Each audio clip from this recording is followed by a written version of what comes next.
If you poured yourself a glass of wine, a cold beer, or a cocktail tonight, you would probably view it as a modern social ritual. We use alcohol to relax after a hard day, celebrate milestones, and grease the wheels of social interaction. It feels like a byproduct of agricultural civilization, but our biological relationship with alcohol is ancient. It doesn't go back to the invention of the bar or even the invention of agriculture. It goes back 10 million years, to a time when our ancestors were still hairy apes swinging through the canopy of the African rainforest. The story of human drinking begins with a concept called the Drunken Monkey Hypothesis. Around 10 million years ago, the climate of East Africa began to dry out, causing forests to shrink. To survive, our ancestors had to venture out of the trees and forage for food on the forest floor. And on the ground, they encountered a unique culinary opportunity: fallen fruit. When wild fruits fall and lie in the warm,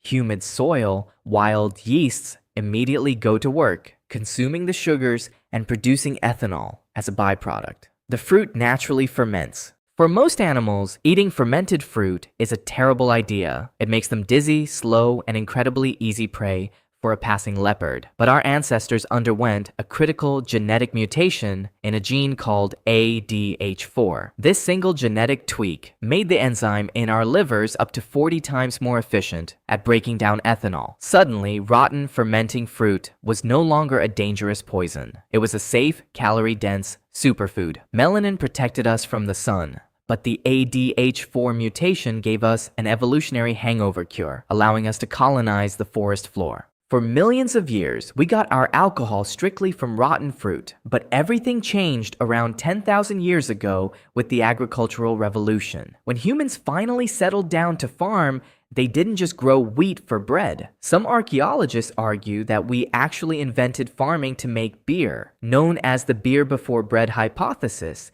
the theory suggests that the massive complex labor required to harvest wild grains was driven by a desire to brew large batches of fermented social beverages for community festivals. At early temple sites like Göbekli Tepe in Turkey, researchers discovered giant stone basins covered in chemical residues of beer brewing, dating back over 11,000 years. We built an entire civilization's worth of laws, warning labels, and social taboos around alcohol, treating it like a dangerous modern vice. But your liver knows the truth. Your body is running a 10 million year old evolutionary program designed to seek out, consume, and safely process ethanol. We did not build civilizations and then learn to drink. We learned to drink and then built civilizations to keep the taps flowing. The next time you raise a glass, remember you are participating in our oldest evolutionary happy hour, a ritual 10 million years in the making.